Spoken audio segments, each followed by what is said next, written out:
T is here and welcome back. Now, some of you have started establishing financial numbers that you would like to hit this year, and some targets you would like to go from on a vision perspective. Some of you want to expand your business. Some of you have goals to increase your revenue. Others, you may want to open up a new location. I know business owners last year we worked pretty hard, so maybe you want to free up some of your time or refocus your vision. There are a number of different avenues you can take. But now, as we've established where you want to go in your business, this week we're going to be guiding you through the people, process, and improvements you will need to reach your goals. So, when I say people, it is what people you need to get there. Do you need to hire anybody? Do you need a team of people? Do you need to outsource it? This may be a simple yes or no questions for some of you, but for other businesses, this may be a little bit more complicated when it comes to do I hire or who I need to hire? Do I outsource? What do I need to outsource? Or even what positions do I need to fill? But the key to that is you want to be focusing on your zone of genius. Now, as a small business owner or entrepreneur, you probably have a prominent strength in one or two areas, and you will need to be making sure you are hiring a team or hiring someone else or even outsourcing it to someone else in filling those areas that you're not so strong in that are taken away from your strengths in growing your business. This week, we're also going to be focusing on your process. And as you've gone through the process of where your business stands today, maybe as a business owner, one of your goals was to increase revenue. And in order to meet that goal, you may need to add what processes need to be in place on the marketing and sales side to make my revenue goals. Or as a business owner, you're finding that your staff is not able to keep up with his or her job. And you're finding that you need to put some more processes in place to make their job more efficient. Or maybe the issue is training.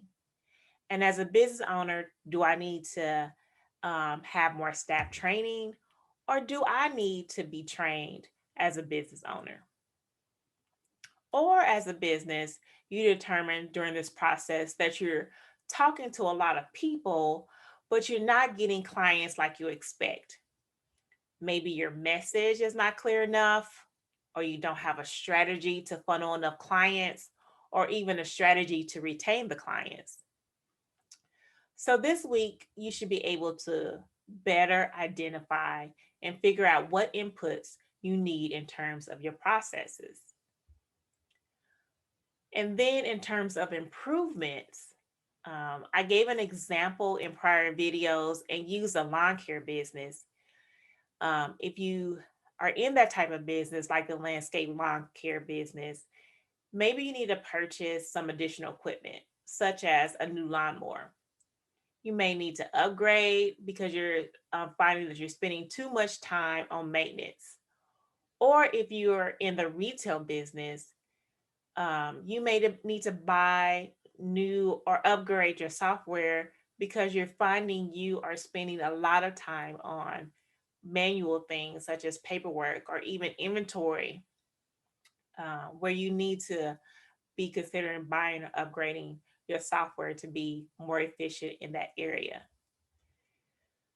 Maybe you as a business are finding yourself having a hard time onboarding your clients, um, and getting them started in your business. And maybe you can automate that process and get it more electronic focus. But either way, whatever your goals are, last week we talked about the things you want to accomplish this year. You got some target numbers in place. You got some target activities in place where you want to what you want to do. Now let's look at what you need to support that. And just hoping that your numbers grow or hoping that things fall into place is one thing, but making sure it's supported by a good plan, that it will include people, processes, and improvements is going to amplify your chances for success, which means you can grow your business faster and stay profitable. So this week, Ray will give you a deeper dive to focus on your key inputs that you need to identify. We're going to break down those targets that you made last week and specify what areas of support that is needed for you to be more successful.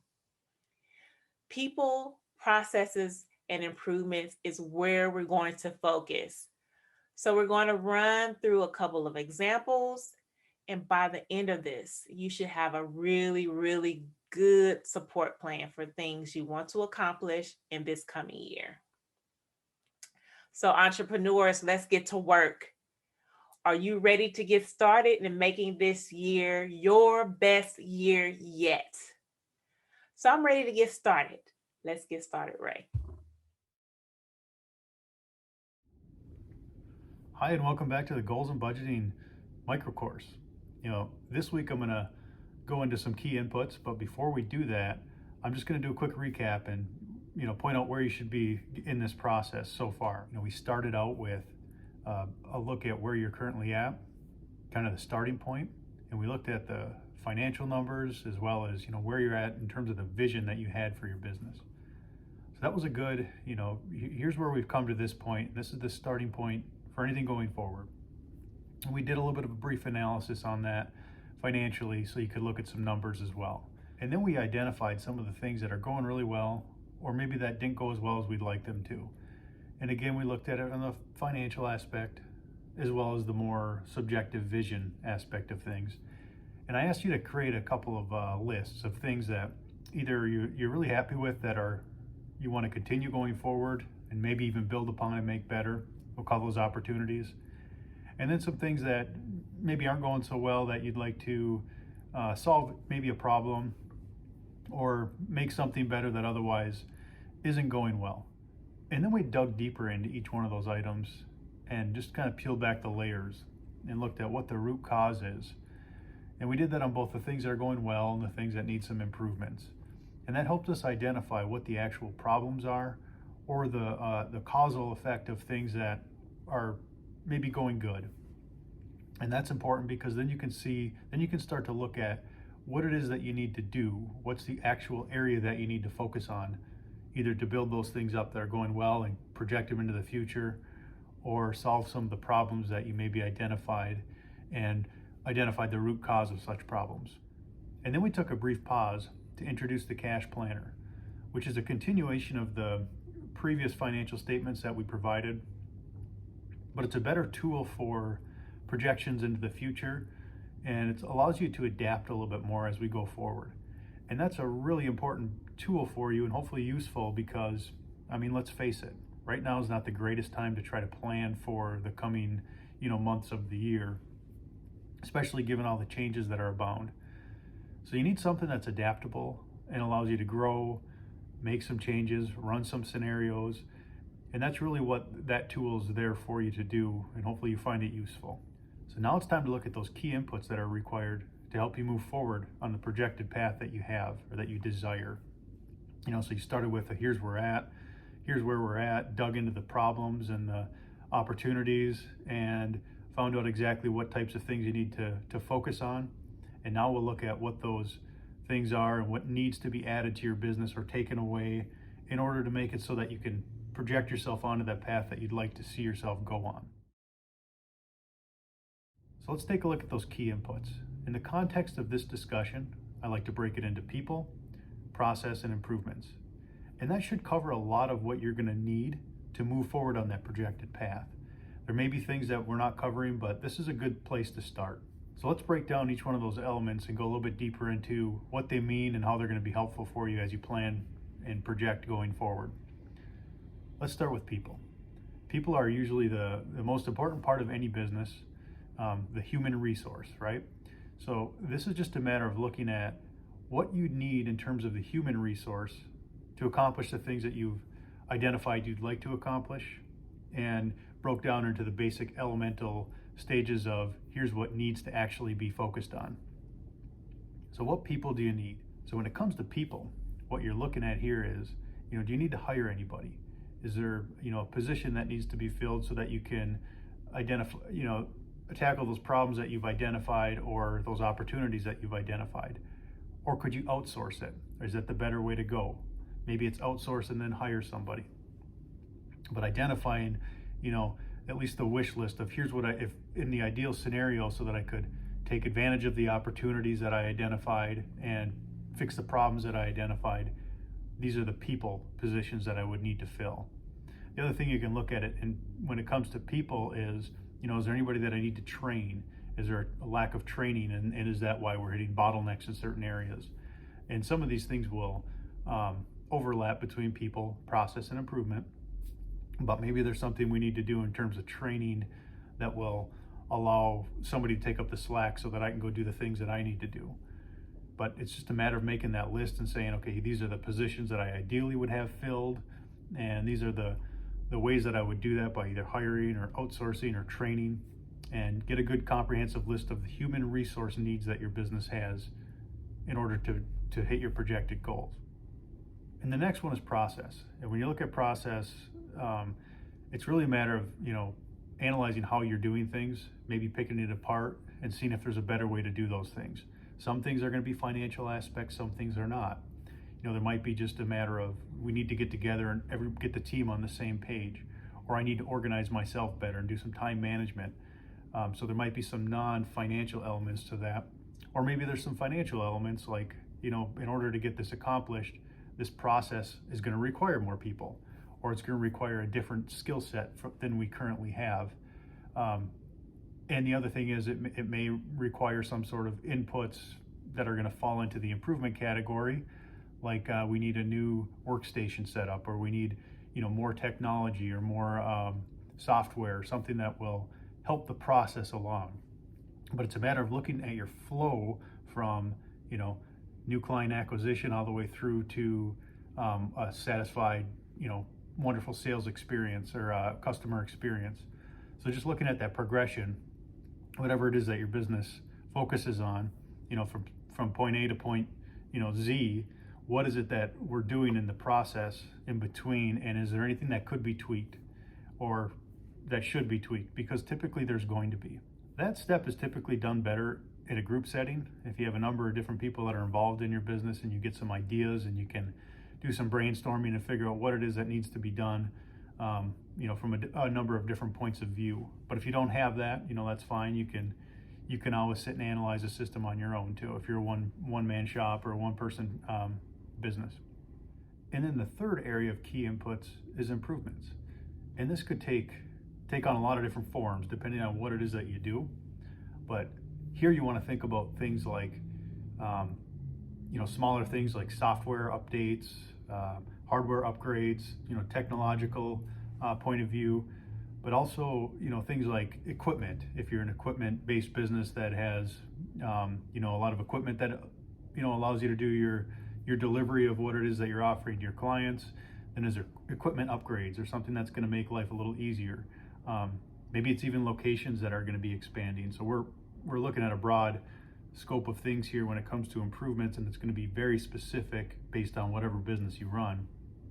But what things could be improved that will help take advantage of some of those opportunities that you've identified, or help solve the problems that you've identified? And this could be again, a long list or a very short list depending on the type of shop that you have. So those are the three areas of the key inputs.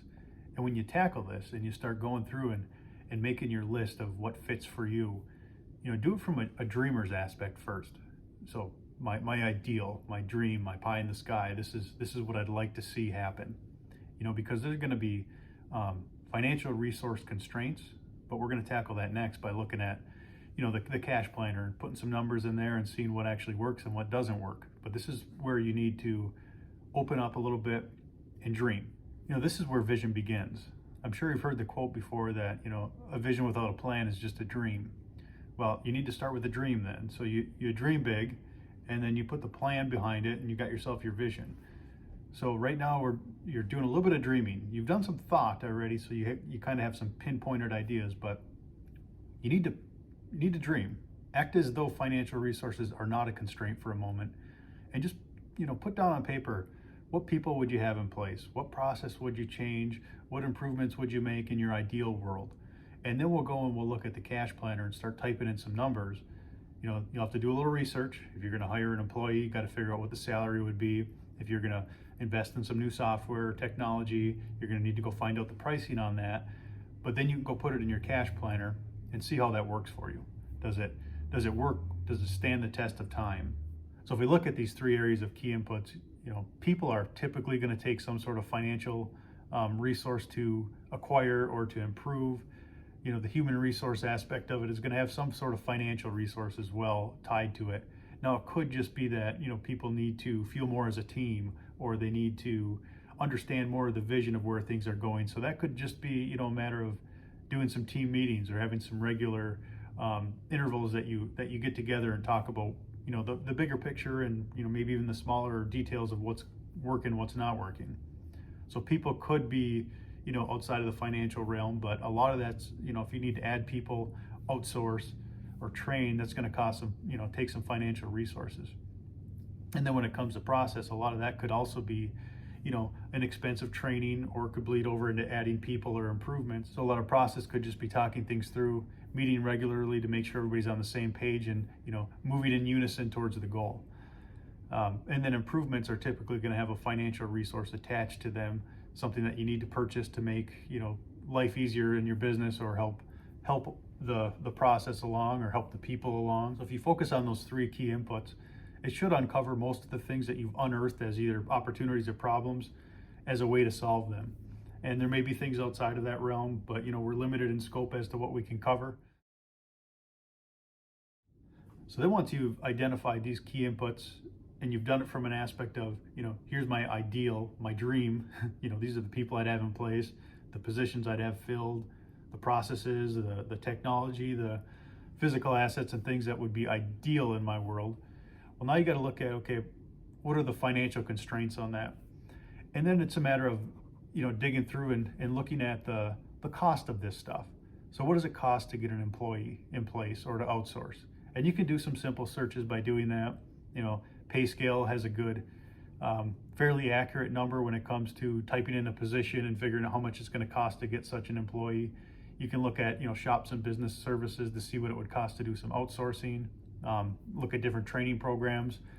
So you have to do a little bit of a price list check now. You got to bring your dream down and start moving it towards that plan, which will make it into a vision.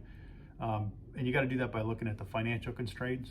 So we take those scenarios and we start inputting some of those key inputs into our cash planner if they're financially impacting your business. If not, then it's just a matter of, tabling those things and maybe building out what needs to be done, but we'll tackle that next week when it comes to the, creating the goal and the action steps.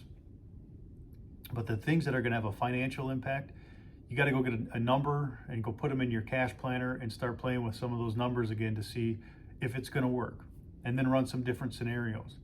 This cash planner tool is going to be, really useful for you as time goes on, so you can take a look at how your projections have panned out, and maybe what failed or what went really well again, kind of repeat that cycle.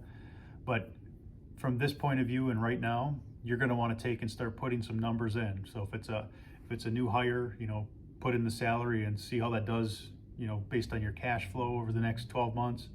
If it's an outsource, what is that cost going to do to your cash flow? If it's improvements, if you need to take out a loan or anything like that, then you can go and, in one of the previous sets of financials, I put in a link to go figure out what the interest and principal payments would be on a business loan. So if you need to borrow money, you can start putting in the interest cost and the principal payback cost and see what that does to your cash flow over the next 12 months. The cash planner is going to add reality to this dream, and it's going to help you hone in on that plan to take that dream and turn it into a vision. And next week is going to be a great week because we're going to take and put all this together and help you create some very concise, actionable goals.